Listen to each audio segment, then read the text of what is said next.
अस्सलाम वालेकुम व्यूवर्स, कैसे हैं आप सब। आज का जो हमारा लेक्चर है वो है diversity and magnitude of organic compounds. ये बहुत इंपॉर्टेंट टॉपिक है। इसमें सबसे पहले हम ये देखते हैं there are the total of 118 elements now today. The number of organic compounds carbon compounds is more than 10 millions. This number is far more than the number of the compounds of all the remaining elements taken together. अब इसमें उन्होंने ये बताया है total elements हैं जो हो चुके हैं डिस्क्राइब, वो 118 एलिमेंट्स हैं, ठीक है। तो लेकिन ऑर्गेनिक कंपाउंड्स जो हैं वो कहीं ज़्यादा हैं, वो 10 मिलियन है। और दूसरे कंपाउंड जो दूसरे एलिमेंट्स के कंपाउंड्स के मुकाबले में सबसे ज़्यादा जो है इनकी तादाद है, ठीक है। जो ऑर्गेनिक कंपाउंड्स हैं, कार्बन कंपाउंड्स हैं, इनकी जो तादाद है ये दूसरे एलिमेंट्स के कंपाउंड से सबसे ज़्यादा है। तो अब हमने रीजंस देखने हैं कि ऐसा क्यों है कि ऑर्गेनिक कंपाउंड्स जो है उनकी तादाद ज़्यादा है कार्बन कंपाउंड्स की, जबकि जो दूसरे एलिमेंट्स हैं तो उनकी क्यों नहीं इतनी ज़्यादा। तो इसमें सबसे पहले हम देखते हैं कैटिनेशन। आप ये देखना कि कैटिनेशन होता क्या है। द मेन रीज़न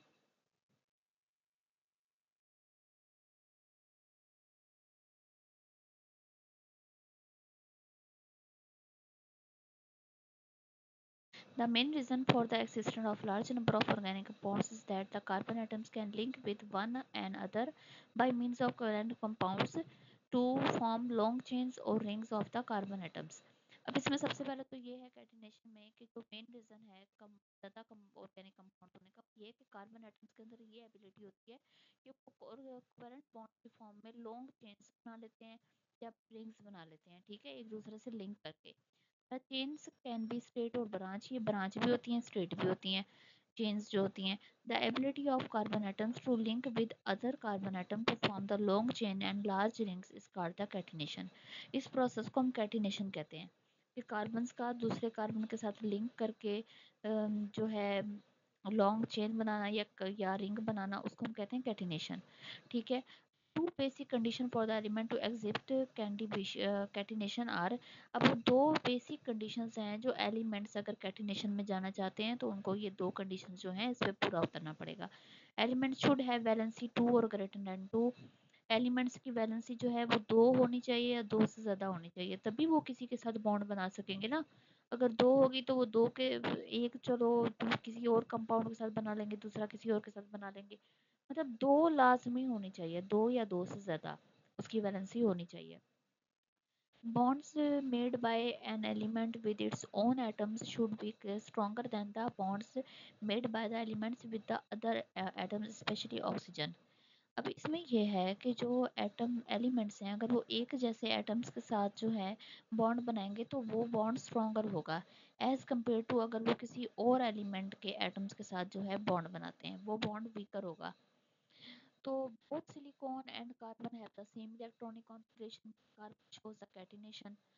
कार्बन की भी कॉन्फ़िगरेशन वही है जो सिलिकॉन की है, लेकिन उसके बावजूद कार्बन है कैटेनेशन में जाता है, सिलिकॉन नहीं जाता, ठीक है। इसका ये क्यों होता है, it is mainly due to the reason that carbon carbon bonds are much stronger than the silicon silicon bonds. क्योंकि कार्बन कार्बन बॉन्ड जो होता है ये ज़्यादा स्ट्रॉन्गर होता है as compare to silicon silicon bonds के, ठीक है।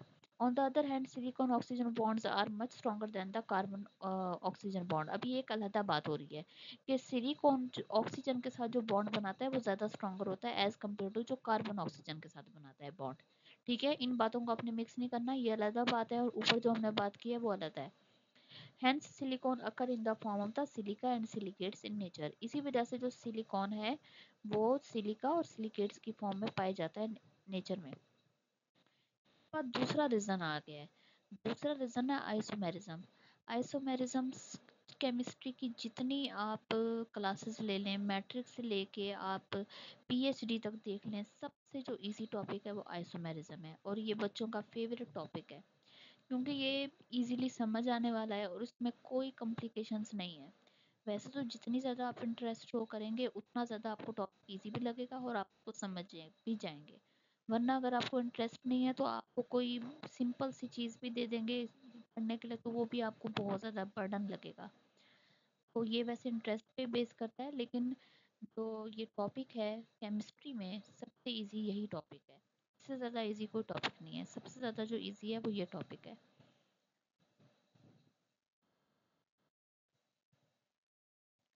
क्या होता है?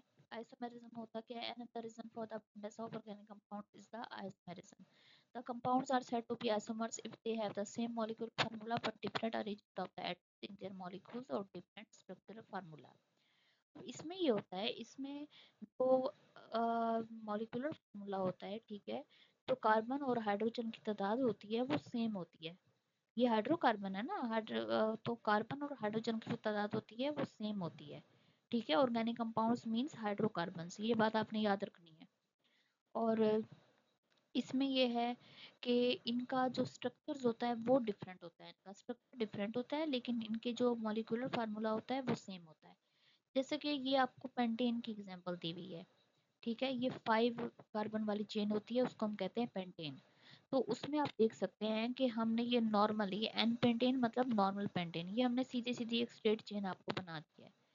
ठीक है, 5 कार्बन है और हाइड्रोजन है 12। अब आइसोपेंटेन है, इसमें क्या किया है, इसमें एक कार्बन हमने जो है सेकंड पोजीशन पे लगा दी है। ठीक है, तो लेकिन ये इसके अंदर भी वही बात है, इसके अंदर भी जो है 5 कार्बन है और 12 हाइड्रोजन है। और इसी तरीके से यहाँ भी है, नियोपेंटेन है, ठीक है, जिसको आप टर्शरी फॉर्म भी कहते हैं। इस तरीके से ये जो होता है, एक कार्बन के साथ 4 कार्बन अटैच होते हैं तो ये टर्शरी फॉर्म होती है। तो यहाँ पे हम इसको कहेंगे नियोपेंटेन। ठीक है, अब इस इन तीनों फार्मूलों को आप देख लें, तीनों स्ट्रक्चर्स को आप देख लें, तो इनका मॉलिक्यूलर फार्मूला सेम है। इनमें कार्बन की तादाद भी वही है और हाइड्रोजन की तादाद भी वही है, लेकिन इसको हमने डिफरेंट फॉर्म्स में लिखा हुआ है। तो इस चीज़ को हम कहते हैं आइसोमेरिज्म, मतलब एक कंपाउंड को आप डिफरेंट डिफरेंट शक्लों में लिख सकते हैं। ठीक है, जैसे कि मैं आपको एग्जांपल दूं कि आप बना रहे हैं, सैंडविच बना रहे हैं आप, ठीक है, सैंडविच जो है वो आप मुख्तलिफ तरीके से बना सकते हैं। आप उसको बीच में से कट करके ट्रायंगल शेप का भी बना सकते हैं, और आप उसको स्क्वायर में ही रहने दें, वैसे के वैसे ब्रेड के आप स्लाइसेस खा लें, तो वो भी सैंडविच है। इस तरीके से अगर आप उसको राउंड शेप में काटेंगे तो वो भी सैंडविच है। मतलब वो सैंडविच ही है, लेकिन उसको मुख्तलिफ मुख्तलिफ चीज़ों में आप जो है मुख्तलिफ मुख्तलिफ आप उसको शेप्स में काट रहे हैं। है तो वो सैंडविच, ये तो नहीं है कि वो रोटी बन गया या वो कोई चावल बन गया, इस तरह तो नहीं है तो वही चीज़। लेकिन जो है वो क्या हो रहा है, वो मतलब कि डिफरेंट शक्लों में आपको मिल सकता है, आप उसे ले सकते हैं। यही हिसाब यहाँ केमिस्ट्री में आप देख लें, जो पेंटेन है या कोई भी आप कंपाउंड ले लें, तो उसका मॉलिक्यूलर फार्मूला वही हो और उसको आप डिफरेंट शक्लों में लिख सकें, तो इसको हम कहते हैं आइसोमेरिज्म।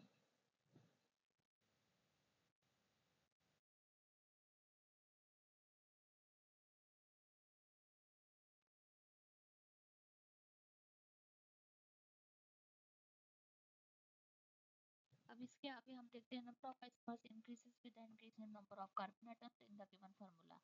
उन्होंने ये बताया है कि जो नंबर हैं, अब तो आइसोमर्स हैं, जैसे पेंटेन के मैंने आपको 4 बना के दिखाए हैं, 3 बना के दिखाए हैं, ठीक है। इस तरीके से आप कोई भी कंपाउंड लें, अगर आप ज़्यादा कार्बन वाली चेन लेते हैं तो उससे ज़्यादा आइसोमर बन सकते हैं।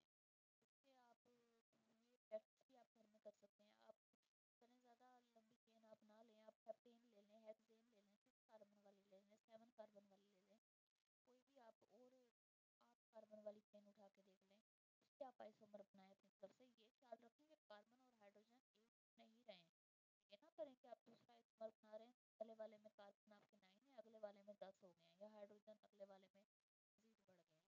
आपको वही तादाद रखनी है, उसको डिफरेंट डिफरेंट शेप्स में आपने जो है डिफरेंट डिफरेंट स्ट्रक्चर्स में आपने उसको बनाना है। ठीक है, ये बात आता है strength of covalent bond of the carbon atom. Due to its very small size, carbon can form very strong covalent bond with the other carbon atoms, hydrogen, oxygen, nitrogen, and halogen. This enables it to form a large number of compounds.